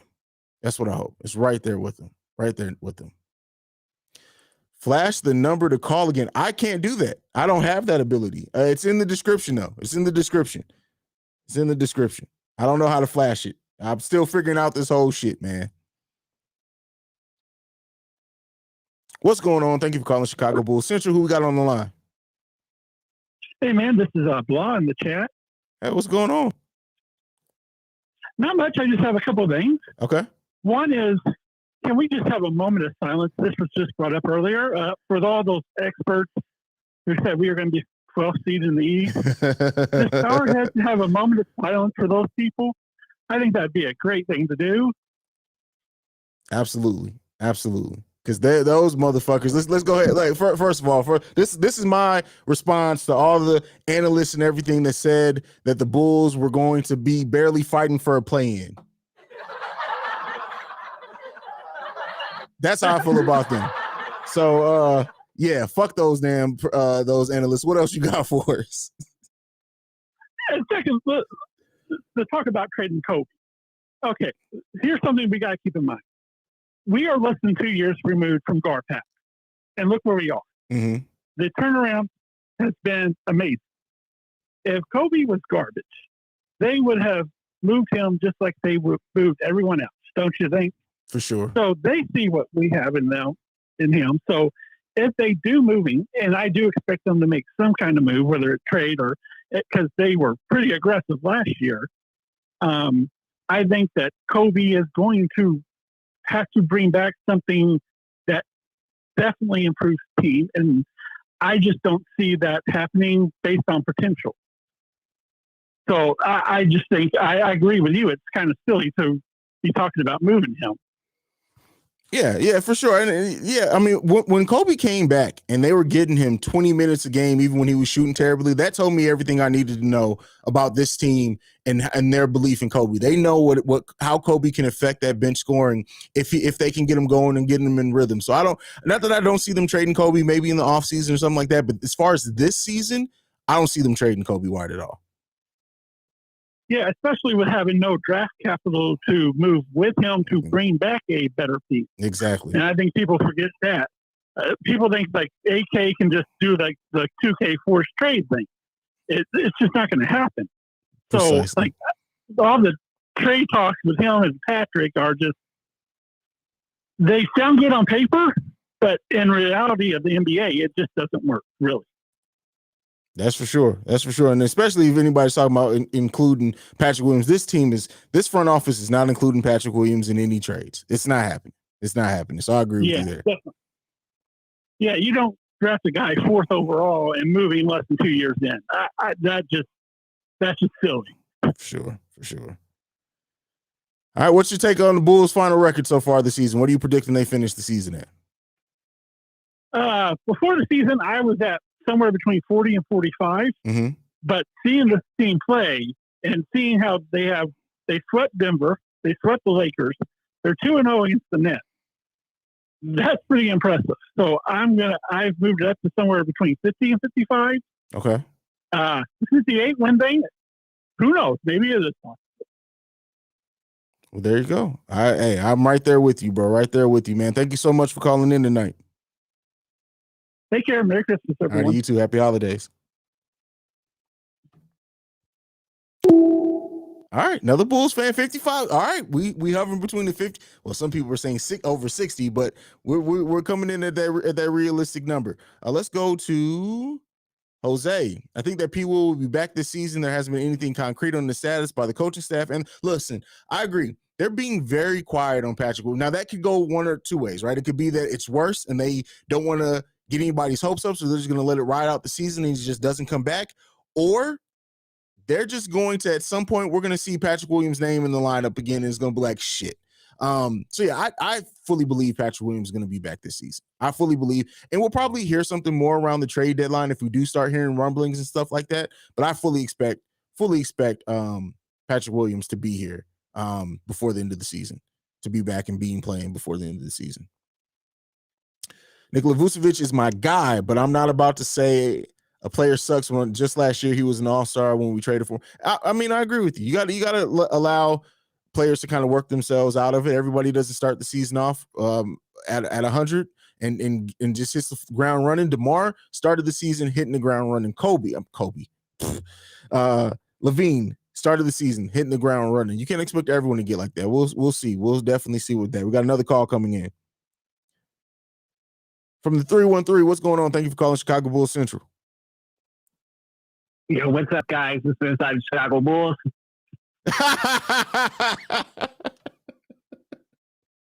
You got too much time on your hands, brother. You got way too much time on your hands. Let me guess. This is Ricky Fontaine. Yes, sir. How's it going, brother? What's going on, bro? Ski, man. You crazy gift like that, man. It's a dumb gift like that. I can imitate people like, I could be Kendall Gill, you know what I'm saying? Hey, Chicago Bulls. You know, but what's going on, bro? What's going on, bro, man? What you got for us tonight? Yo, this is my thing, yo. Is this anything that I want? I think we should get somebody that could be a roller for Lonzo, because Lonzo know how to steal a lot of points just off of the roll. Mm-hmm. And if we get somebody with that type of athleticism, that's like 4 to 6 points. Like, just think about how he made Jackson Haize look. And Jackson Haize now is in the G League at the Heat of New Orleans. Yeah, for sure. Like, so that could be big. Another thing I ain't talk about this. We need to give Zach his flowers for unselfishness, because he is fine with somebody like DeMar DeRozan taking over games during a contract year. Like, you don't see players all right with somebody finishing the game off. And I know he ain't played in a while and all that, but he was fine with it while he was there. You don't see a player allow a star to come over and finish the game during the contract year where he in a max deal type of situation. That's a good point. That's good. And that shows the unselfishness of Zach LaVine. The fact that, most players are trying to shoot themselves into the biggest, especially like, you got to think Zach being able to qualify for the Supermax. If he makes an all NBA team, you would think that like he wants that spotlight on him, but for him to basically a lot of times deferring to DeMar DeRozan, that says a lot about the confidence he has in this team and his unselfishness, because he just fucking wants, Zach LaVine just wants to win basketball. Yep. And that's what we did. Like, I think we really went and got, well, first of all, like almost everybody, if you think about it, got a chip on their shoulder this year, and that's why I think we winning. Caruso got a chip on his shoulder because the Lakers didn't want to give him money that he was willing to even sacrifice money for. There goes his chip. For sure. Like, Zoe got a chip because everybody was telling him he ain't what he's supposed to be in and all the ball situations and all that. Zach got the chip because he ain't never made the playoffs. They said he just empty calories. DeMar got the chip because they said he was washed up. Like, we got players out here balling. And like you said, Vucevic is developing the chip just because everybody said he ain't never been what he was. Yeah. So, yeah. Like, that's one reason I think we rolling like crazy. For sure. I mean, and we still have potential to get better. This team is going to get better over the course of this season. That's for damn sure. That's for damn sure. What's your prediction on the record? I try to stay modest, so I'm gonna say somewhere around like 55. 55. All right, 55. Because we get like 60. And it's crazy because like we at the mode now where it can be done. Like it is realistic now. Like it can be done. 60 can be done. I just don't want to be like too cocky about it, and then it don't happen, and everybody comes and comments and everything like that. For so sure. like, for sure.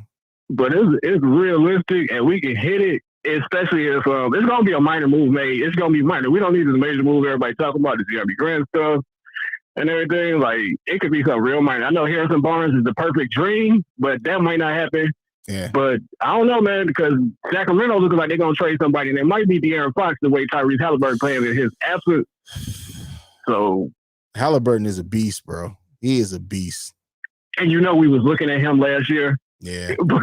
Yeah. But hey, everything happens for a reason, because had we drafted Halliburton, Lonzo probably wouldn't be. We wouldn't have that. So yeah. So yeah, we wouldn't have none of that. So yep, everything I happens. don't want to hold up line though. We can get back to the comments. Everybody get the likes up. Appreciate you, bro. Yeah. All right, be easy. All right, let's get back into the comments, man. That was Ricky Fontaine. He's always in here. The shy Nick Friedel always hating. Listen, that motherfucker is scorned. Like, he's a scorned lover. You ever seen, like, how like people, they get with somebody, and then when they break up and they see that person doing better in their next relationship and better in life in general, like they got a new job, they got their teeth fixed, they got a house, a fly car. That's Nick Friedel right now. Nick Friedel is hating because he wasn't on the beat when this team is doing as good as they are now.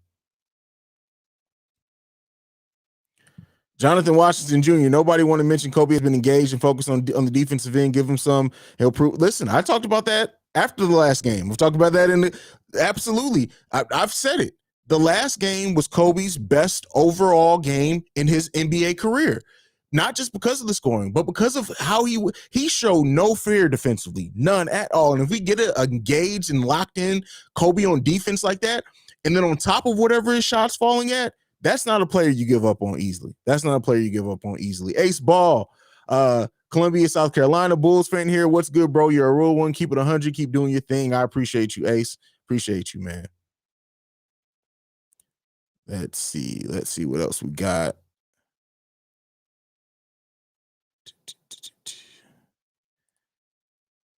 Tyler Cook has potential.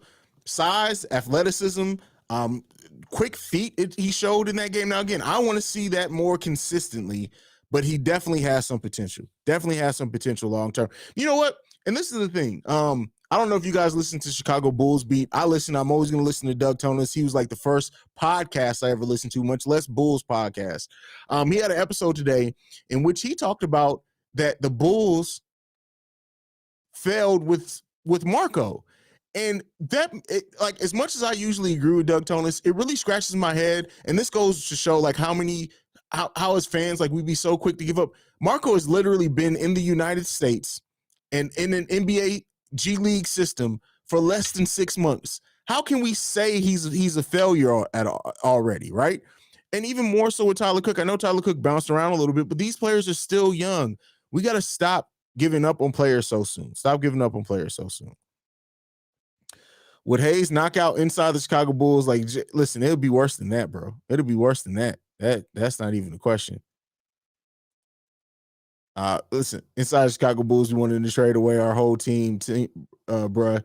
Listen, he don't watch. I'm telling you, listen, and this is what, and people think, like, I know people, and I've let up on my throwing little jabs at him or whatever, but just honest. This is an honest critique. This is me and you guys having a conversation. We family here.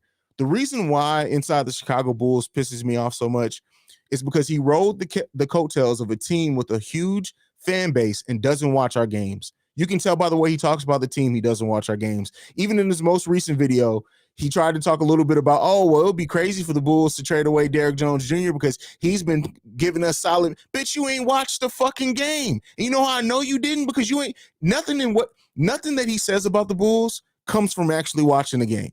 He hasn't said nothing about how the team's playing. He has said nothing about our style of play, nothing about how good a player is actually doing. It's box score numbers he gives and rumors. And he barely gives the easiest thing to give in the NBA is box score numbers. He barely gives that. That motherfucker ain't, I guarantee you he hasn't watched more than 2/4 of Chicago Bulls basketball this whole season. And that's what pisses me off. And that really pisses me off. It's just like, it's so disingenuous, right? And you guys know, I have other shows that you guys had to tell me in the live stream it was okay to tell you about, and it didn't make you guys feel bad because I was saying, hey, I don't want to really promote my other shit here to you guys. You guys had to tell me that was okay. So I really do, like, I think people see it and they think I don't like the guy for whatever reason, and it's really just as a fan of put Haize the YouTuber aside. Fuck that. Haize, the Chicago Bulls fan, hates the way that he's using our team to do some bullshit on. Period. Sorry. Let me get off my high horse. I'm going to get back into the comments. Let's get back in. Let's jump back in. What if the Los Angeles Lakers decide to buy Carmelo Anthony out? Would you take him? Woo. I'm going to say no. And the reason why I'm going to say no, again, it defaults back to my original thing that I think the Bulls are going to be looking for at the 4. Defense, rebounding, shot blocking. I think all those things rank above offense. You have to run offense for Carmelo Anthony. I don't think the Bulls are going to get somebody you have to run sets for. It's going to be somebody who can benefit off the open looks that they're going to get off the free-flowing nature and off Zach and DeMar doing their thing. I don't think the Bulls are going to go after somebody who have to run any type of offense for. That's my personal opinion. It holds no more weight than anybody else's, but that's where I sit at right now with this. That's where I think the Bulls are going to do. What should the Bulls do with Brown and trade? The trade exception they have until next free agency. They have pretty much throughout the most part of the free agency to do something with that. So I don't think they need to do anything with that right now. I think if they do use it, probably at the draft. As far as Troy Brown Jr., my conspiracy theory is you trade Troy Brown Jr. because he's an expiring contract and bring Thad Young back. Outside of that, other than if it's a team that's buying out somebody and rather than buy out, the Bulls just want to trade for them, I truly think Troy Brown Jr. is going to go to the end of his contract and not get a qualifying offer. That's really what I think. Don't know if you covered this already. I just tuned in, but how do you feel about Ilyasova signing? Do you think he will stick past I don't know. Now that we have our full roster back, I'm not sure. I really do think I don't know. I like theoretically on paper, he fits a lot of what the Bulls need, right? But I don't know if our play style fits him. Keep in mind, the Bulls are a team that wants to get out in transition. Correct me if I'm wrong, anybody who's seen him more recently, but I just don't see him being a solid player in transition. If anything, if he plays solidly, maybe he takes Tony Bradley's minutes. Maybe that, but even then, I'm not sure.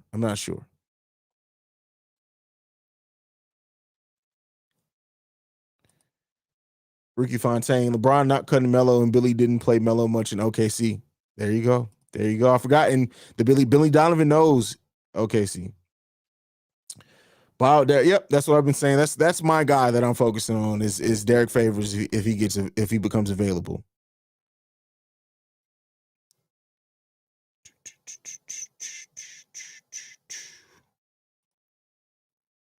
Would you do a signing trade with Brown, Dotson? No. Again, no. If we didn't have Caruso, yes. But we have Alex Caruso and we have Io who we're developing, and we have Kobe White. I don't think now, again, if the Bulls could swap Kobe White for Derrick Rose, do I think that they do that? Not considering contracts or anything like that, probably. But again, it's not going to happen, especially now that Rose has had another major injury. So no. Bulls can't get. Yeah, well, that's what I just said. I know that. I'm beating that drum. I'm beating that drum for sure. Definitely understand that. I think you didn't hear, or maybe you're new to this, but what I've been saying is that instead of, if the Bulls hear that they're going to buy out Thad Young and we can't re-sign Thad Young if they buy him out, instead say, hey, we have this Troy Brown Jr. contract. It's an expiring contract next year. Give us Thad so we can get him back rather than you cut him. That's the only thing that I see. What's up, brother? Bulls fan from the Philippines. I love that the Bulls have so many internationals. Shout out to you, brother. Thank you so much for joining us, man. A lot of people bring up big names the Bulls should trade for, but to be honest, the Bulls don't need any big name stars. I think we're fine. We kind of just talked about that MC season, so yeah, you're right. We talked about that for sure. Alizé, yeah. If any, Alizé Johnson, he plays with so much energy, right? And if the Bulls had signed him to a G League deal to kind of develop him some, I would like, hell, they could possibly cut him and bring him back on a G League type thing. But we gave him a multi-year contract. We signed him for 2 years. Now I'm not sure if the second year is guaranteed or anything like that, but we'll see. Alizé he plays with such great energy, and you want to bet on a kid that has that much energy, but it's just so unfocused and he's so all over the place sometimes. But hopefully he does bring that around and he comes around. But if not, if we're talking about getting rid of anyone, yeah, I could definitely see that happen. I could definitely see that happening. Going back to Jonathan Washington Jr., do you think the reason Billy Donovan struggled to make it far in the Western Conference come playoff time had more to do with his failures as a coach or the lack of talent he was working with? I mean, I think it's always a combination of both. I think Billy Donovan, as we've seen here, he makes some mistakes coaching wise, especially making adjustments and things like that. They had a lot of talent there. I don't know the exact reason, but I don't think it's just one or the other. If that's being fair, I don't think it was just one or the other.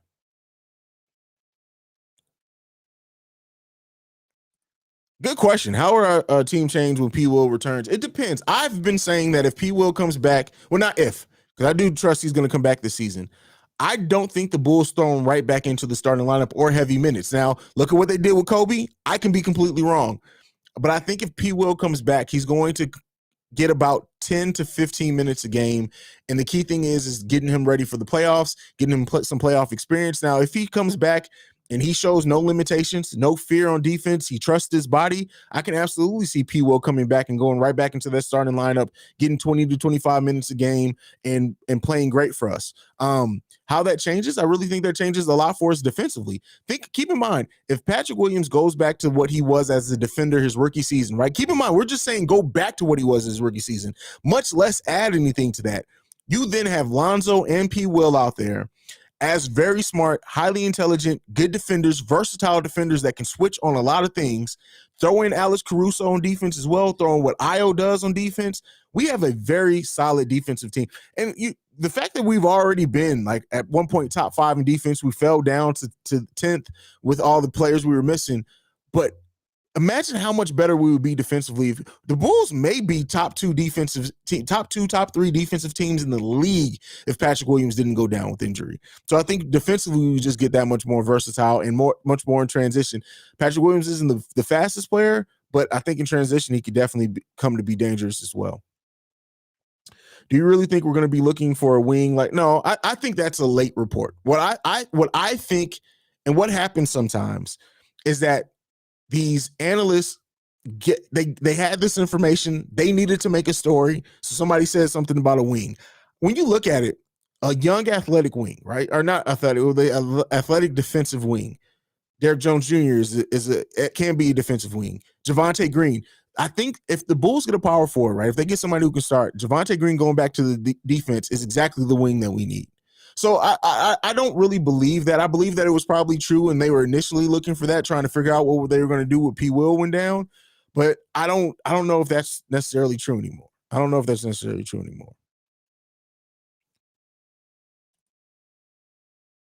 Do you see Alizé and Green on the team this next year?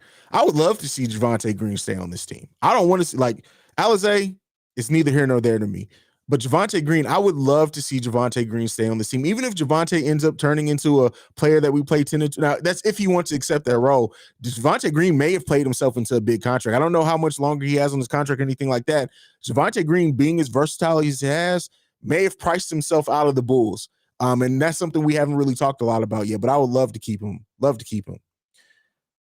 My bad, bro. Oh no, don't worry about it. And if I said that, Snippy, I apologize. Petty Roosevelt wasn't coming out on you. I didn't mean it that way. Remember, BD is allowed to request a position of need to the front office. Ilyasova played very well in games for the Jazz last season. We'll see what BD's. Yeah, we'll see.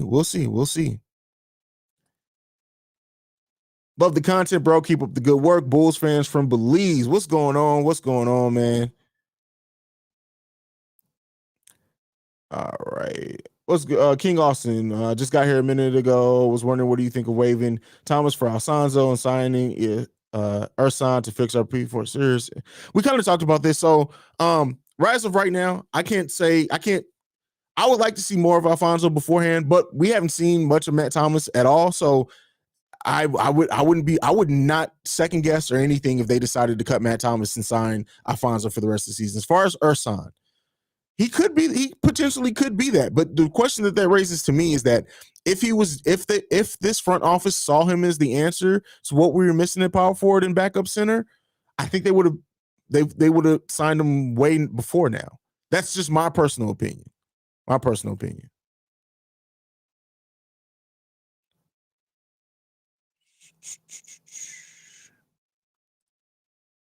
Reginald, how much would Zach LaVine max? So max is $200 million. If he does for the super max, if he qualifies for the super max and the Bulls offer it, I think that goes up to like $230 million, but his max would be $200 million over 5 years. I think it's 5 years. Don't quote me on that. I feel, as a big fan of the Bulls, we need to get the bench a little more solid and deep. We could make a run without spending so much money. I agree with that. I'm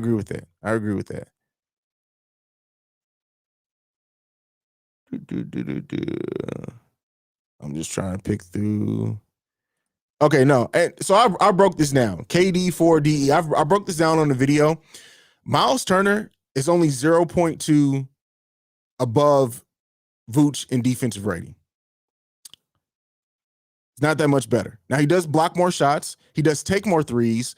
And I think he's shooting a better of efficiency. But I literally broke down their advanced metrics one for one, and they're not that much different. And to bring in Miles Turner, you have to give up a lot. The Bulls can't bring in Miles Turner. And if they were, it would have, the only player that I can see them trading for it is Vooch. And that doesn't really get you anywhere further. So no, I don't think Miles Turner is the answer at all.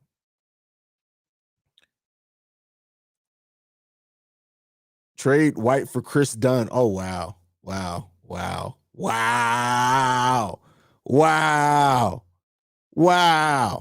What the fuck, bro? I've kept Petty Roosevelt well in check this stream. Well in check this goddamn stream. Let's see. Who is Chris Dunn? You know, it's Kris, right? That's how Chris spells his name. If you could trade DeMar DeRozan for Kevin Durant, yes. If you could trade DeMar DeRozan for Kevin, you do that trade. Like, as much as I love DeMar and it's amazing he's been on that team, if the Nets were saying, "Hey, we need DeMar DeRozan on this team and we're willing to give up Kevin Durant for it," you take that trade every time. Every time. Yes, Lance Stevenson is on the Hawks. That is indeed factual.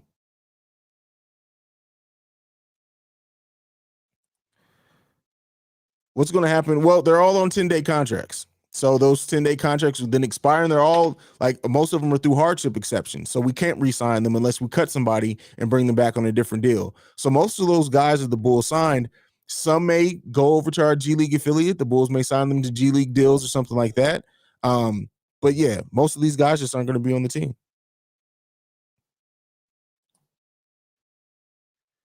You would make that, KD, exactly, in a heartbeat.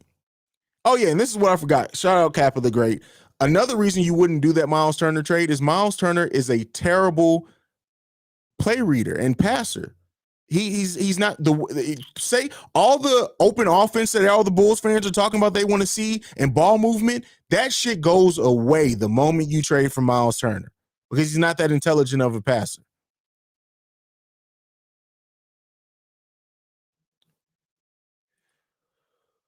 Who do you want to try and get this offset? I can't say that yet, Quentin, because we haven't seen this. We got to see what this team is really like with Patrick Williams, because it could be that a lot of what our elements are solved by a healthy Patrick Williams. And then at that point, you just focus on bringing in some bench scoring, some solid veterans on the bench and stuff like that.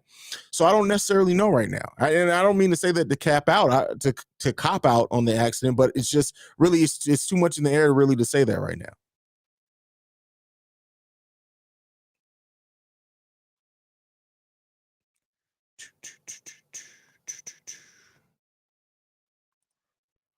What do you think is a buyout option of a buyout option for Robert Covington? He would be exactly what we need this year. So again, I get caught up in words sometimes. Saying he's exactly what we need, that's not necessarily true. He brings a lot of what we need. And it's especially theoretically in what he's been historically over his career. But I'm not shaking my head if he's the only buyout and then we go after. I'm not shaking my head at that at all. At all. Do you think Anthony? No, come on. The Lakers are a dumb franchise, but they're not that dumb. Want to keep Alfonso McKinney? I do, as of right now. I do. Jason C. Well, Mac, no, I don't think he's going to see any floor time. Now, he had a chance. If we would have played last night, I think he would have seen some floor time. But as of right now, with everyone back, I don't think Mac sees the floor at all. I think the best thing for him is that the Bulls are getting to look at him being in their building, practicing with their team, and they can see if they want to try to develop him in the G League. But I don't think he gets any minutes. Healthy Pat is really valuable. He's already at a young age, reads the offensive scheme well, and his defense goes unsaid. Ceiling is high if he develops. And another thing, right? I've talked heavily about how Lonzo being able to read what the other team is doing in transition on offense has made Zach a better defender. Imagine a young player who already has the defensive instincts of a Patrick Williams also being out there to hear what Lonzo is doing and calling out the other team's offense. You increase his defensive IQ out there as well. So, yeah. He's not going anywhere anytime soon. Patrick Williams is going to be a Bull for a very long time. Why? When everyone is healthy, who would you say is our best defensive lineup? Lonzo, Alex, Zach, Derrick Jones Jr. Man, it's difficult. I almost have to put Vooch in there just because I don't trust Tony Bradley a lot. I don't know, because really our best defensive lineup is like 4 guards. I don't know, man. I don't know.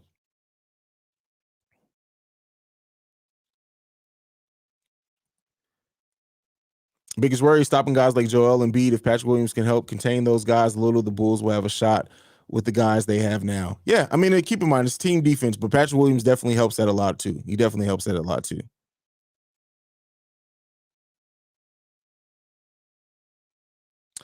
Who do you think the Bulls will be the first to go now? I think they're going to go as they sign their contracts. As the 10-day contracts expire, I don't remember who was the first. I think Stanley Johnson's 10-day is already over with. So yeah, I mean, outside of that, unless they decide to cut Matt Thomas and keep Alfonso, they're just going to go as they came. All right. I am about ready. So we've been streaming for an hour and 42 minutes. We're going to go to hour and the 50-minute mark. So we got 8 more minutes. If you guys want to call in. If you want to send in anything left in the chat, do that now. This is a good question. Do you think Julius Randle is a guy you can build a championship team around, or is he a complimentary star? I think you need a player just as good as Julius Randle and build around those two. I don't necessarily think he has to be a complimentary star, but there are certain players where a player can be your best player and then you build under them. And there's a certain guy that even if that player is your best player, you need someone just about as good as him to build a championship team around. So I think he's somebody that you need a 1A, 1B type situation with somebody being just as good as him. DeMar needs to be on the defensive lineup. Efficiency is a lot better with him. That is very true. The Bulls overall as a team are way better defensive unit. I think it's something substantial. It's like six less points per possession or something like that with DeMar on there, which is crazy because people talk about how DeMar isn't a good defender. That's why I always say that it's about team defense. People think too much about one-on-one defense and not about the team defense concept. But yes, the Bulls are a better defensive team with DeMar DeRozan on the lineup. That is absolutely right. I'm glad that you check out those advanced stats because a lot of fans don't look at those.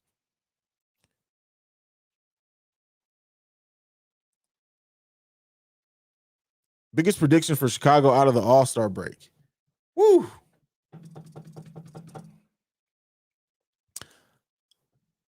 I think that the Bulls out of the All-Star break hold on to the number 1 seed in the East for a few weeks. That's what I'll say. Unless you mean like one-on-one something. But I think the Bulls are going to hold on to the number 1 seed for a little while. I hear what you're saying about Derek Favors, but at this point, guys like him and Tristan Thompson are more like centers. But Derek Favors can play the 4. Keep in mind, ideally, that's what you want. You want somebody who can play both the 4 and the 5, even if they play a little bit more time at the 5. But you want that because, again, I'm talking about from the standpoint of once Patrick Williams gets back and gets healthy. This is going to be difficult. You think that Iowa will have a breakout next year and average 15 to 18 points per game. It's going to be extremely difficult for him to do that. He would have to score at almost an all-time high efficiency level to do that. And the reason why I say that is because he's just not going to get the, like, even looking at, like, having, as long as Caruso is on this team and they still have Kobe White and they're still trying to get Kobe White shots and everything, it's going to be very hard for Io to do that. And I think also we go to points too often, too quick. Yes, Io does have a lot of scoring potential, right? Not a lot of shooting potential, but a lot of scoring potential. But I don't think that Io's impact on this team, even in his first couple of years, is going to be mainly on offense. It's going to be what he brings defensively and in transition with everything. That's what I think.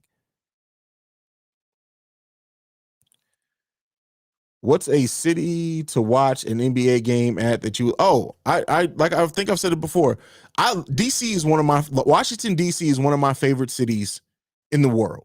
And I've lived all over the world. That's not a flex. I've literally lived now I spent 15 years of my life in Europe in various countries. So like I've actually lived in other countries. Washington, D.C. is one of my favorite. And after seeing a game in DC and going and experience the nightlife there and going to Bus Boys and Poets and stuff like that. Also, like the spoken word and poetry scene is fire. But DC is one of my favorite places to go watch a basketball game.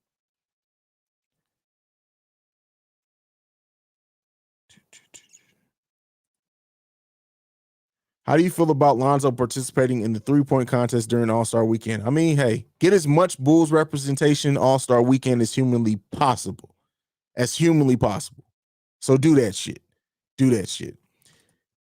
Tay Hollins, with the relationship that AK have with Joker, do you think we have a chance to sign him? I think he's paying attention. Him and AK really talk a lot. Joker confirmed it. I mean, hey, it's part of being a GM. You got to work those relationships. So we'll see. We'll see for sure.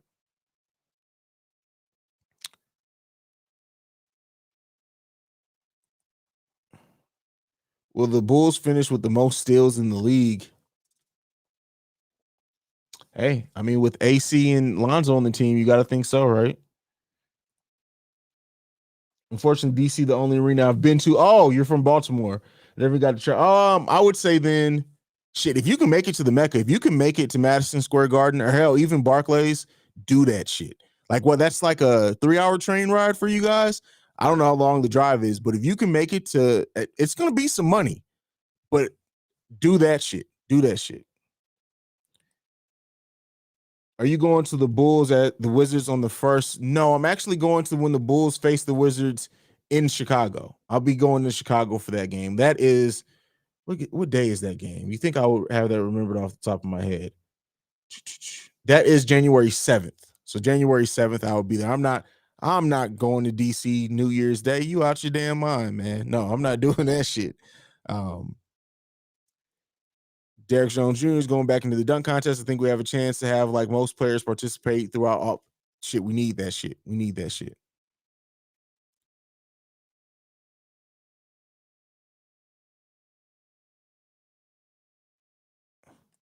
Listen, I agree with this so much. I'm putting this on her just because I agree. Sorry for the random comment, but I'll never understand why people want Jello Ball in the league so bad, like he's about to save a team. Keep up the great work, Haize. Like, listen, people, y'all remember that day that the guy got so pissed off that I said Jello wasn't ready to be in the NBA rotation right now? He got so mad he left the chat and really never came back.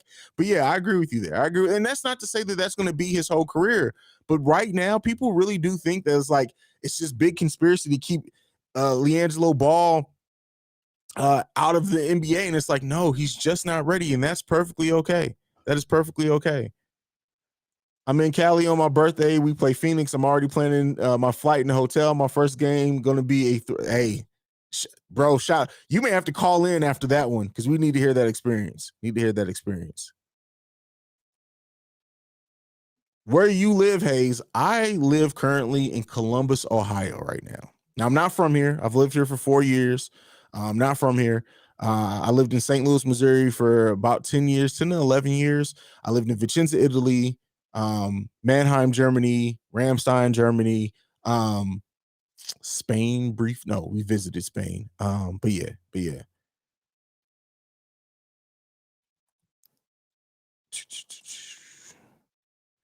Do you think IO can make it? First team is going to be difficult. First team is going to be difficult just because of hype and everything else is going to be difficult.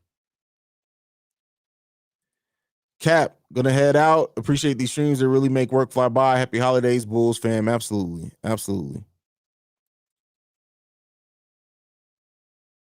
Listen, bro, this is the biggest thing since, keep in mind, I tell you guys all the time, I didn't really watch YouTube before becoming a YouTuber. I watched some YouTube channels, mainly tech, and like I'm a filmmaker and stuff. So like usually when I watched, it was about cameras and shit like that.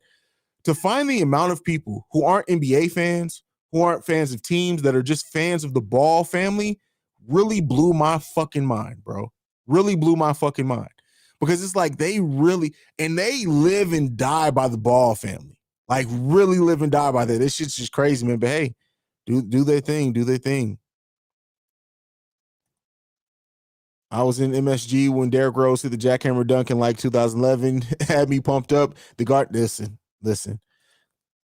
Leonard, you live in Columbus? Oh, we gotta link up, bro. We gotta link up. Then I can actually talk to you without all the. Do you talk like that with the periods too?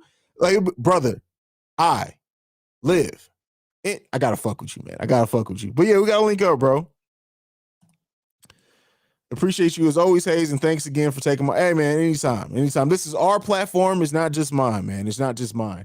But that's my time for today, man. I love you guys. Thank you so much for all the support. Thank you for jumping on this impromptu live stream, man. I can't say enough. I'm also streaming to Twitch too, which I don't know if Twitch is a big thing for like basketball pundits and talk, but I said, fuck it. I might as well start a Twitch channel and stream there as well. Spread the influence as much as we can, man. I'm in Lewis Center, Leonard. But that's it for me tonight. Make sure you like, share, subscribe, all that good stuff. Thank you so much for your support. You can follow the podcast and the show at Bull Central Pod.